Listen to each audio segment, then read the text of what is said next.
Hey everyone, welcome back to the channel. A couple years ago, I was walking through CES and stopped at the BenQ booth. Funny enough, one of my first projectors ever was actually a BenQ W4100i. It wasn't exactly in a home theater setup, it was more like something I pieced together in my apartment, but it still managed to impress me. So I was actually really curious to see how far the projectors have come. Fast forward a few months and I had the chance to review the W4000i. It looked great in my setup and even picked up an AVSForum Top Choice Award for 2023. Since then, like many others, I've been wondering when we'd see a follow-up, and now we've got the answer. BenQ officially announced the W4100i earlier this year, and production units are finally starting to ship. When it comes to design, BenQ is sticking with what already works. The W4100i looks pretty much identical to the W4000i. It's got that same sleek black rectangular chassis weighing just under 13.6 pounds. It measures 20.5 inches wide, 5.3 inches tall, and 12.3 inches deep. There's a navigation pad on the side of the projector you can use if the remote's not within reach, and the top houses the zoom and focus adjustments, along with dials for horizontal and vertical lens shift. Ventilation slots are located on both sides and the rear to help with airflow. The front feet are threaded, which makes leveling the projector simple, and you'll find 4 threaded mounting holes on the bottom for compatibility with universal ceiling mounts. Around back is where we get a small but welcome change. There are now 3 HDMI ports, all HDMI 2.1. HDMI 1 and 2 support 4K at 60Hz, with HDMI 2 also offering eARC. There's also a hidden HDMI port inside a compartment for BenQ's Android TV stick, which is nice because it doesn't take up one of the main ports. That compartment's tucked away in the bottom right corner when you're looking at the back, and it includes a USB cable to power it. In terms of other connections, the W4100i has 3 USB ports, 2 USB Type-A and 1 mini USB for service, an RS-232 port, a 12-volt trigger output, analog audio output, and an optical output. The remote that comes with the W4100i is basically the same one that BenQ used with the W4000i, and honestly, I'm totally fine with that. It's a solid remote. It feels good in the hand, the buttons are well spaced, and it controls both the projector and the streaming stick without any issues. The remote is also backlit, which is really nice. The backlight turns on automatically as soon as you move the remote, so there's no need to hunt for a button in the dark. So what's new with the W4100i compared to the W4000i? Let's start with the basics.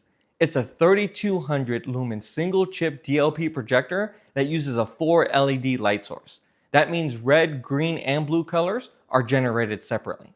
The idea here is to increase brightness over a standard 3 LED system, and since it's LED, you don't have to worry about laser speckle either. Instead of the smaller 0.47 inch DMD found in budget models, the W4100i uses a larger 0.65 inch DMD from Texas Instruments. It's still using the XPR pixel shift to hit that 4K resolution. The projector covers 100% of the DCI P3 color space with a wide color gamut filter and has a rated lifespan of 30,000 hours, so it should be maintenance free for quite a while. It supports HDR10, HDR10+, and HLG, and yep, it still supports 3D, which is rare these days.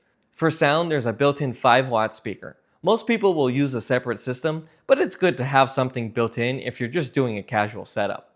As for setup, while the projector's lens adjustments are fully manual, zoom, focus, and lens shift, it's still relatively easy to get things dialed in. Thanks to its short throw distance and 1.3x zoom, you can get a 100-inch image from just 9.8 feet away. And if you're shooting for something bigger like 150 inches, you'll want to back it up to about 12.5 feet. Lens shift is also pretty generous, plus or minus 60% vertical and plus or minus 15% horizontal. In my testing, I tried it in 2 different setups. In my light-controlled media room, I projected a 138-235 image from 12.8 feet back onto a Studio Tech 130G4. I also set it up on a brighter living room on a 16:9 120-inch ALR screen.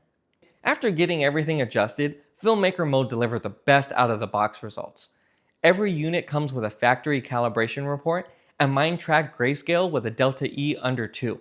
Colors look natural and balanced, with nothing appearing overly saturated. If you're someone who likes to tweak things further, the projector includes both 2-point and 11-point white balance adjustment options.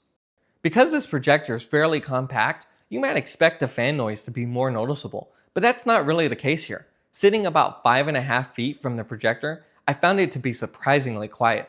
I measured fan noise at 32 decibels, which is subtle enough not to be distracting when watching it. I was definitely curious to see how the W4100i would perform, especially after how much I like the W4000i, and honestly, it does not disappoint. Let's start with color, because that's the first thing that really stood out. Right out of the box, the image looks great, and that's largely thanks to BenQ's factory calibration. Now they do claim 100% DCI-P3 coverage, and that is technically true, but only if you enable the wide color gamut filter. Just know that using the filter drops your overall brightness a bit. Without it, color coverage lands closer to 86% of DCI-P3. But this is one of those cases with what you see on paper doesn't fully match what you see on screen. Even without the filter in place, the colors still look rich and well balanced. BenQ also updated how tone mapping works on this model. Instead of using a static HDR curve like before, the W4100i now analyzes content frame by frame and adjusts in real time. So how well does it work? Quite good. Just like with my last projector review, I compared it to a higher end projector and a dedicated video processor, and it held up really well. It's not as refined as a dedicated processor, which is to be expected, but unless you're doing a side-by-side comparison, you'd be hard-pressed to notice much of a difference.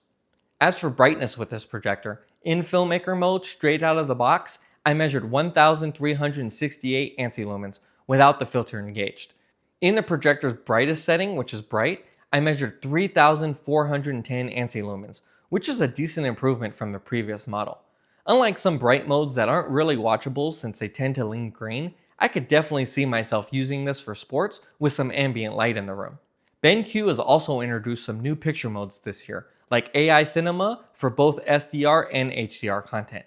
One new feature here is intelligent noise reduction, which does a good job of telling the difference between film grain and compression artifacts.